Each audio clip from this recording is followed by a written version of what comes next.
Welcome, true believers and spectacular Spidey fans, to the very first infectious installment of Radioactive Review, the series in which, after I complete my Radioactive replay for each individual Spider-Man game, I will fully review the game from top to bottom, discussing everything in regards from the game's aspects, from the gameplay itself, from the story, graphics, how the soundtrack is, which is something that I really appreciate in video games, is actually the soundtrack of the game, and so on.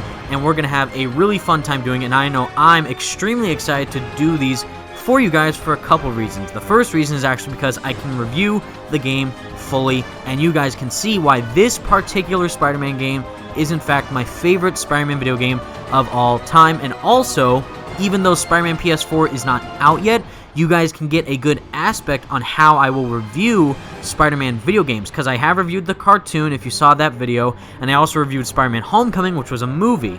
But this is a Spider-Man video game, and for me, video games are so dynamic with how they handle action and gameplay, and having you feel like the character that you are playing in the game, and in this case, it's that you get to feel like you are Spider-Man in this game. And since this is my favorite Spider-Man game of all time, I think it nails every aspect perfectly. At least almost every aspect perfectly, which is why we're going to break down the very first part of the game, which is the story. Now, to summarize the story, Spider-Man fights Venom, obviously, which is, in my opinion, Spider-Man's arch nemesis. A lot of people say it's Green Goblin. For me, I personally think that Venom, Eddie Brock, is in fact Spider-Man's arch nemesis.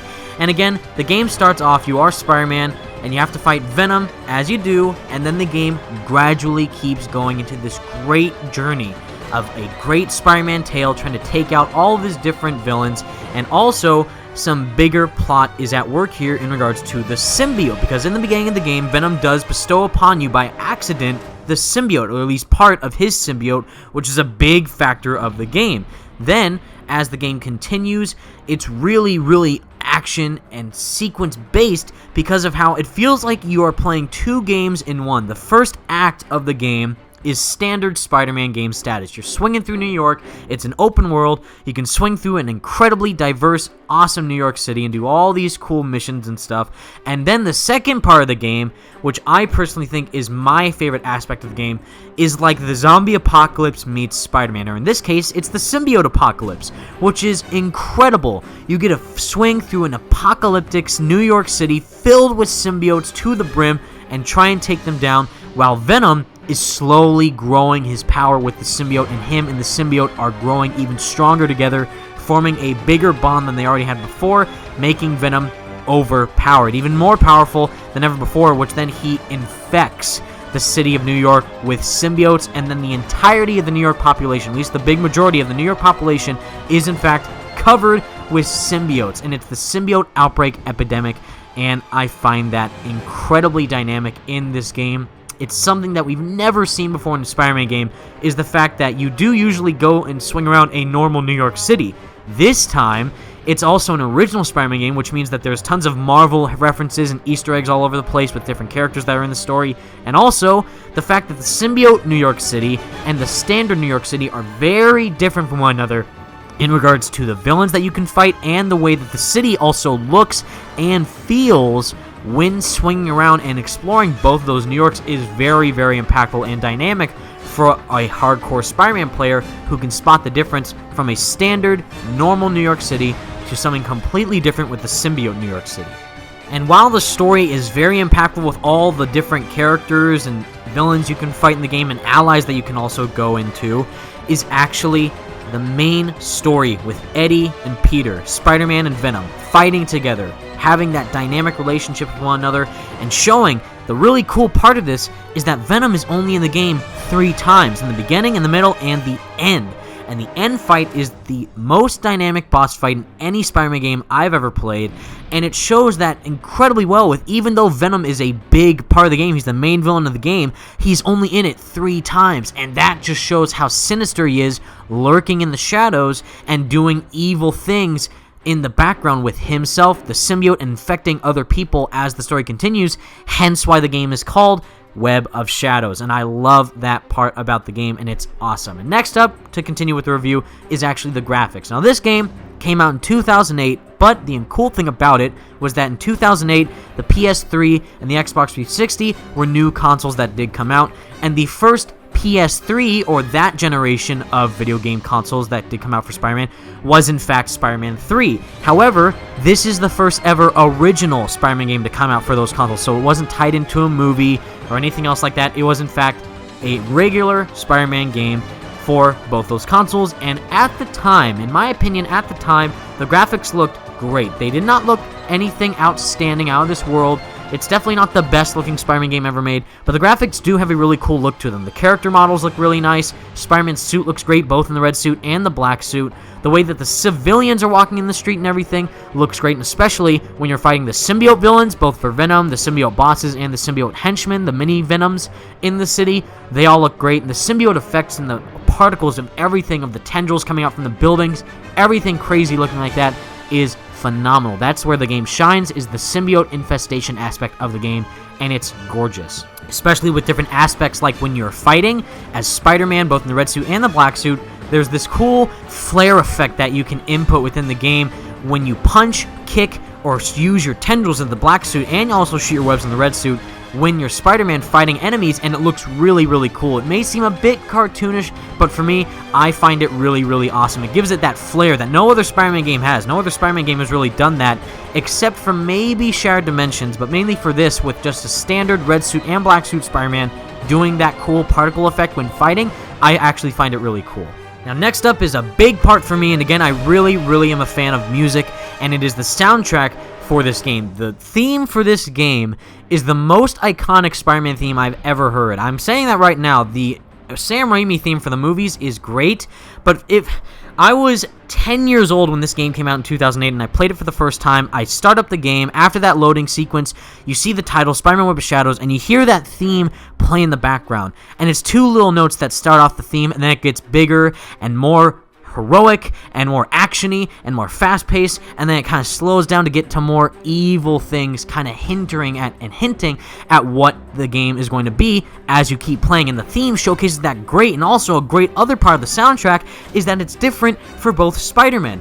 Both in the red suit and the black suit, both Spider-Man have unique soundtracks. If you're fighting enemies in the red suit, it's going to sound more heroic, more agile, and a lot more fast-paced. In the black suit, it sounds more vicious, more dark, and more angry when you're fighting bad guys, and that really goes a long way with the soundtrack of the game, which is great, and also with both New York cities. The standard New York City, when you're swinging in the standard New York City before the Symbiote Infestation, it's more uplifting. It's a free-roaming New York. You feel free. You can feel like you do whatever you want to do as Spider-Man. And then the Symbiote New York City soundtrack plays, and it sounds evil. It sounds hellish in a sense. It sounds like something like not from this world, like scary, like horror movie-esque. And I love that about the soundtrack, because it really feels like you are about to maybe lose the city forever if you don't hero up and actually save everybody in New York. And the soundtrack goes a long way with that. It's not the best Spider-Man soundtrack in a game, but it is a really great one at that. Now, if you guys know me, I like to start off with the cons before I go on to the pros, because I like to get the bad news out of the way first and also go to the good news afterwards. And also because I barely have any cons with this game. I barely have small little cons with this game. So the first con that I do in fact have with this game is obviously Peter Parker's voice actor, Michael Vaughn. That is his name, everybody. If you want someone to blame for the voice of Spider-Man Web of Shadows voice actor, it is Michael Vaughn, who is the voice of Spider-Man in this game. And I just, yeah. Okay, here's the thing. I don't despise this voice actor like a lot of other people do, but when he's in the black suit, talking in the black suit in certain cutscenes, that should be his standard Spider-Man voice. Because it sounds more mature, it sounds a bit more, lower tone, not high-pitched, but lower-pitched in regards to how his voice is as the black suit Spider-Man, and I feel like that should actually be the standard Spider-Man voice. And then the black suit Spider-Man voice should be like that doubled, like that even more intense. But the red suit voice with Spider-Man, the standard voice that we get as Spider-Man, it's whiny, it's high-pitched, it's all over the place, and it's really odd. Whoever was in charge of deciding that's the voice actor for the game, for Peter, it's really strange, because all the other voice actors in the game are fantastic, especially Venom's. Venom's voice actor is out of this world great, but sadly with Spider-Man's voice actor, that's the biggest flaw of the game. Is the main character that you're playing as in this game has a bad voice actor, and that just kind of downplays the game. But if you're mainly playing it for the game, then you're going to have a blast. But if you're mainly it for the story, then you may not like it for the Spider-Man voice actor that we have. Next con is actually there's no difficulty setting. That's more of a nitpick for me, because I personally like to choose difficulties. I like to go hard all the time. If you guys saw my Shattered Dimensions Radioactive replay, I played all the levels on hard mode, because I do in fact like it that there is an option for you to change the difficulty in the game. It makes it more dynamic, more fun, more challenging for the player, and this game does not have a difficulty setting, which I found kind of disappointing. Little nitpick though. Next up is actually kind of a big factor in the slight sense, is that there's no main side missions in the game. Now there are side quests which do allow you to go after enemies and do certain challenges in different ways to get more upgrades and more experience, to buy more upgrades, but in return of the races or combat tours or anything like that, there is no main side missions like that in the game. There are tons of collectibles that you can go and find in the city, but in regards to mainly trying to do side missions like in Spider-Man 2 or even Ultimate Spider-Man, there's nothing like that in this game. You mainly can just fight enemies in the street and swing around, but there's no like any main side missions that we have in this game. Next up, I only noticed this when I played the PS3 version, but if you guys saw my Xbox 360 Radioactive replay, I did play it on the Xbox 360, like I just said, and there were minor glitches. There's only minor glitches in the game with the graphics, with the frame rate, with anything like that. There's only minor graphic glitches in regards to how the game looks and how the characters look when fighting the game, and again, like I said, minor frame rate issues, but nothing too big, just small little glitches for a game that came out in 2008, so that's expected for a game that came out almost 10 years ago, which is insane. And now to kind of get to the worst aspect of the game, or at least the worst moment of the game for me, is actually rescuing civilians and going on APC pickup tours in the Symbiote City in Web of Shadows. There's these side missions that you need to do at certain aspects of the game where you have to ride on top of an APC shield vehicle and save civilians that are trapped in the buildings. It's really odd and boring and slow, and it just is the same thing over and over again. But again, it's optional. That's the great thing about this game, is that a lot of the stuff in this game is optional for you to choose to do it or not do it. And that is one little nitpick, because it is an optional side mission for you to do in order to progress through the game. And since it is an option, it's not that big of a flaw, but it's just one little small personal flaw that I do have with the aspect of the Symbiote City part of the game. We're done with the cons, everybody, and now we're moving on to the pros. And boy, oh boy, do I have tons of pros about this game. This game is so dynamic in so many different ways, and I'm going to show you why. Very first off, the most dynamic feature that's a main gameplay mechanic of this game is the biggest pro out of anything I can even imagine, and blew my mind when I was a kid playing this game as 10 years old, and it still to this day blows my mind. It's really weird how no other Spider-Man game has done this, but granted, we haven't had the symbiote in a lot of Spider-Man games other than Ultimate Spider-Man and Shattered Dimensions and Spider-Man 3, and maybe the first Neversoft Spider-Man games, but mainly with the symbiote being a main part of the story. It's that you can switch between the red suit and the black suit with the press of a button. It is awesome. I've done that so many times during my own personal playthroughs of the game, and I did a lot during Radioactive Replay, and it goes a long way.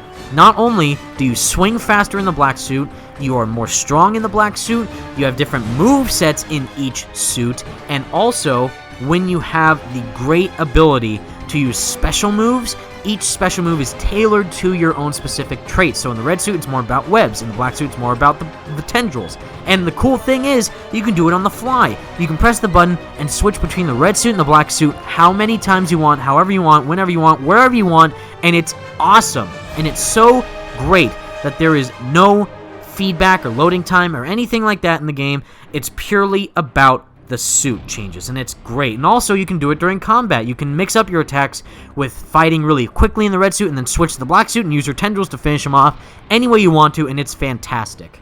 Now, next up, I really like this, by the way. Not a lot of people do, or at least they don't really care about it that much. I really, really like it, and it is dialogue choices. When you are talking to characters like Luke Cage, Black Widow, Moon Knight, you have a huge variety of options to ask them about what's going on in the city, or even ask them about their background. You can ask them what their origin is. You can ask them how we should take out Venom and everyone else in the city. You can ask them more about things to do in the city, and it's a really cool thing, in my opinion, that's the only Spider-Man game that we've seen that in, and I really, really appreciate it, and I think Shaba Games handled it really well in this game. And another feature that not a lot of people really like in this game, and I love it, I love every aspect of it, is the dark and good choices that you can do in the game. The red suit and the black suit choices in the game. It's like Mass Effect or Infamous or whatever game that is like that with an RPG system where you can do good endings, bad endings, good choices, bad choices, and it will actually affect lots of different things in the game. It will affect how the civilians respond to you in the city. It will affect different allies that you can call to your side and help you out during battles. It can end the whole game in a completely different way, and it's great because there's 4 endings in the game. There's a total of 4 endings of the game, so you can play the game 4 times. Infamous only has 2 endings. And also, Mass Effect has a couple of endings, like maybe 2 or 3. This game has 4 separate endings, everybody. That's crazy. And each choice thoroughly impacts the end result of how the game will finally end once you go to fight Venom on the helicarrier at the end part of the game. And the choices that you do really do impact the story's aspects of narrative, that you can talk to people. You may even talk to a completely different person if you choose a different choice, and I love that about the game, and it makes it more dynamic, really replayable, and very, very fun to see what Spider-Man will say in each scenario. Now, next up, I kind of already slightly talked about this, but the cast of characters is huge in this game. Huge cast of characters. And the great thing is this was before the whole licensing thing and the whole Marvel argument where they have to have certain characters and certain companies. This game was before all that, and it's great because we get references to Iron Man, Mr. Fantastic, the Fantastic Four. We get Ant-Man references, and we also get to team up with Luke Cage, with Moon Knight, with Wolverine from the X-Men, and we get to team up also with all of the Spider-Man villains in the game that you get to fight in the game as well. You get to team up with Vulture and fight Vulture. You also get to fight Symbiote Vulture, Symbiote Electro, Normal Electro, Black Cat, Symbiote Black Cat. And there were even concepts in the end of the game of Symbiote Moon Knight and all these unused symbiote aspects of the game, which is crazy cool. And I love all the cast of characters in this game. Again, the one flaw is that the Spider-Man voice actor is not so good. Everyone else, though, does a phenomenal job as their roles. Mary Jane especially.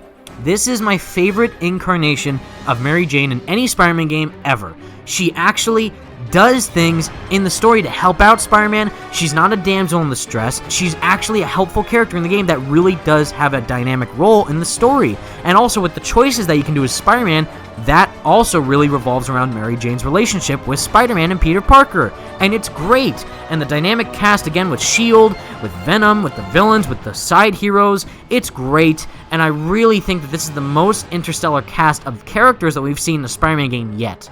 Now, next up is actually a good thing, is mission variety. There is a lot of variety in the missions. You can go from chasing a villain to try and beat them up later on in the boss fight, and then you can also do really cool things with the way that your own combat set works and use it in different scenarios. There's scenarios where you have to save civilians from a rooftop from symbiotes trying to kill them, and you can either swing up the rooftop, you can web strike them, you can fight them on the wall. There's tons of different ways to take out all these enemies and go about the mission in your own way, and also do it in a different way with your suit choices, to either do it the right way in the red suit or the bad way in the black suit. And it really makes a difference when you're playing the game and doing different things like chasing enemies, fighting bad guys, or just simply beating up a boss. The variety in the game is fantastic.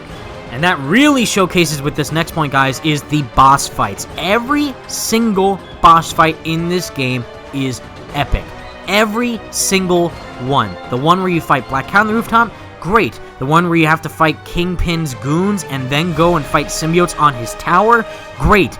Every single Venom boss fight is fantastic. And that Vulture boss fight is iconic. Both the symbiote one and the standard Vulture fight is iconic at this point when it comes to Spider-Man video game fights. It's great. Every part of it is awesome when you're fighting them, because there's different levels to how to fight them. You may fight in different areas. The fight may go from the city to an abandoned warehouse or an abandoned area of the city, which is really cool. And I really like the veracity and virtuosity that you can have when fighting enemies in the game in different ways, and it makes it that more epic. Which also connects to the second point of the boss fights, is QuickTime events. I do not mind QuickTime events in any game, ever. And this game really impacted QuickTime events in a cool way. Every time a QuickTime event is on screen, it's during a boss fight. And the boss fight QuickTime events are used to show a really important part of the boss fight that you are doing currently in the game.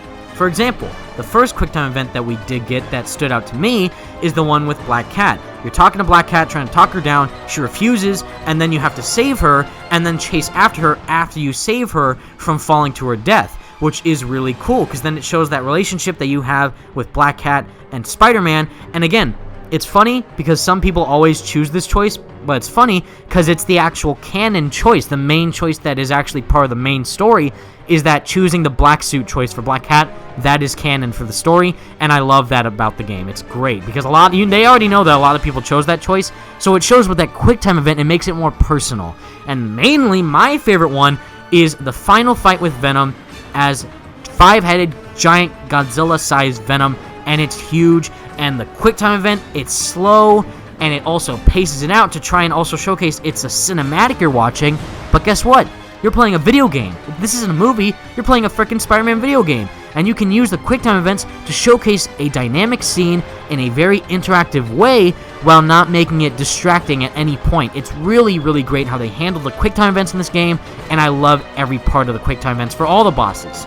Now, another cool thing about the game is actually the upgrade system. The upgrade system is a very unique one because it is an upgrade tree where if you buy one upgrade, 2 other upgrades may unlock, and you can buy both of them now or later, or you have to choose one of them instead of the other one, which is really cool. But also, it has different varieties of upgrades. You can upgrade your web shots, your tendril grab. You can upgrade the way that you web strike enemies. You can upgrade the way that you can also swing around. You can upgrade the way that you fight on the ground, in the air, on walls, all that, and it's a very dynamic upgrade system that makes you want to keep going back for more consistent upgrades for each part of the suits, for each Spider-Man suit. And it's really cool because there's really great combo moves that you can inflict on enemies with the use of the upgrades. It's very helpful. No upgrade is unused. No upgrade is like, oh, that's a useless upgrade. Every upgrade is worth the experience that you spend on it, and it's really, really dynamic and fun getting each new upgrade as the story progresses. Now, next up is New York City in this game. This is Marvel's New York, by the way. So, like I said earlier, there's tons of references to Stark Industries, there's S.H.I.E.L.D., there's the Baxter Building. All that cool stuff is in this version of New York City, and it's great, and it's so big. The big part of it is that it is big. Even though you can swing at Mach 5 speed in this game, it's very fun and vivid in how you can traverse around how big the city is. There's Lower Manhattan, there's Upper Manhattan. Sadly, you can't go to the other islands of Manhattan, of New York. Sadly, you can't do that, but the main island of Manhattan in this game is very big. There's even certain areas where you can go in alleyways, and you can find really cool dynamic little feats of the city, like basketball courts, or kind of like picnic tables or benches. And even though there's not a lot of people in it, Central Park does look really good. It's not the best Central Park, obviously, because this game was in 2008, but it does look very dynamic at that for a 2008 Spider-Man game, and it's really great. And to continue with how big the city is, like I mentioned earlier, is in fact the traversal. I'm going to say it right here. I already made a video about this saying that how I think Spider-Man PS4's web swinging can in fact beat Spider-Man 2's, which everyone else's opinion is that that's the greatest version of web swinging you've ever seen in any Spider-Man game ever, which is why I named it that in the video. Mainly for me though, this is the most dynamic version of web swinging ever. And basically, even though we haven't technically had parkour in the Spider-Man game, this is as close it's gonna get. You have double jumps, you have super jumps, you have wall running, wall sliding, wall zipping, web swinging. You can boost your swings. You can bounce off walls. You can wall jump. There's pole swinging. You can swing on poles in the city streets in this game, and you can swing on the side of poles too. That's the coolest part. You can swing on the main pole horizontally, and then you can swing across it vertically. Swing across it on the side of the pole, and it's awesome. And also, you can do this on flagpoles, you can do it on street signs, you can do it anywhere you want, and it makes it that much more dynamic. You can even go to the tallest part of the building and be there while pole swing, and it's awesome. Every part of the traversal makes me feel like Spider-Man. I felt free. In times when I was in college and I felt like I was bored or there was nothing to do or I was actually upset about something, I would literally just play this game and swing around as Spider-Man. I wouldn't do anything. I wouldn't fight enemies. I would literally just wall run, web zip, web swing, all that jazz, and I would feel free. I actually am not kidding. I felt like I was Spider-Man playing this game because of how unique and amazingly dynamic this game's version of traversal is with every little aspect. And again, you can go faster in the black suit if you wear the black suit, or you can go slower in the red suit but look more agile and acrobatic while doing it. And it's great, and there's swing animations, there's diving, it makes it go fast, really, really fast. This is the fastest version of web swinging I've ever played, and it was a blast to play first playing it. And as you keep going, you get these collectibles which actually increase your swing speed, and that's what the incentive is for getting the collectibles. Is actually, there's a reason for it, is because you can upgrade yourself, and it's really, really helpful in the game as you continue to play it. Now finally guys, this is a hidden feature that not a lot of people know about, but I actually did because I wanted to do it for Radioactive Replay, is there's New Game Plus. This game has in fact New Game Plus. So if you think there's nothing else to do at the end of the game after you beat it, you can actually initiate New Game Plus in the game. And it's weird, because this is only one of the few Spider-Man games that in fact has New Game Plus. Spider-Man 3, oddly enough, also has New Game Plus, where you can play the entire game again in the black suit, but this is the primary game to actually incorporate a really cool version of New Game Plus in the game, and it's really, really cool. We went over all the game's pros with that list, but now we're going to get into mainly the best moment, or moments, in this game, and that is hands down every single fight that you have with Venom. The beginning fight, beautiful. Second fight, epic. Third fight needs to be in a movie. I'm not kidding. The third final fight that you have with Venom in this game needs to be in a Spider-Man movie, one way or another. It's that epic, and I love every part of that fight. And now, as an honorable mention of a con, it really didn't bug me, but I did notice it, is that there actually, oddly enough, is no Peter Parker. We don't even get to see what Peter Parker looks like. But the only reason why I put it as an honorable mention is because this story is so dynamic and so gripping with Spider-Man that really you don't really need to have Peter Parker in this game to make it a better story. The story is already as great as it is as Spider-Man, meeting with these characters that only Spider-Man would meet instead of Peter Parker, and it's really dynamic and virtuous and really outgoing in terms of the narrative and storytelling that Shaba Games did pull off with this game. And even though there wasn't even a Peter Parker face, like we don't even get to see what Peter Parker looks like in the game, I didn't really mind it that much. Because the game that came out before this was Spider-Man 3, and that game already had tons of Peter Parker, so that's also why, for me, I didn't really mind that there wasn't a lot of Peter Parker influence in this game. But overall, guys, this is my favorite Spider-Man game of all time. The traversal is amazing in every single way, shape, and form. You'll experience some of the best boss fights in any Spider-Man game ever with this game, and especially with the way that you can influence the combat. This is the best combat in any Spider-Man game ever, and for that, with all those pros and the little cons that I did have with the game, I'm giving this game a 9 out of 10, which is surprising because usually I've said that this game is perfect in every way, but I don't think any game is perfect. But me personally, this game is as perfect as it is going to be in terms of a Spider-Man game, and I give it a 9 out of 10. I don't like giving half scores, because if I were to give half scores, I would give it like a 9.5 out of 10. I just like giving solid number scores, so I'm going to give it a 9 out of 10, and I love this game to death. Thank you so much for watching, everybody. The very first episode of Radioactive Review. This is my very first review of any Spider-Man game ever. I hope you enjoyed it. If you did watch through all of it, if you are still watching, thank you.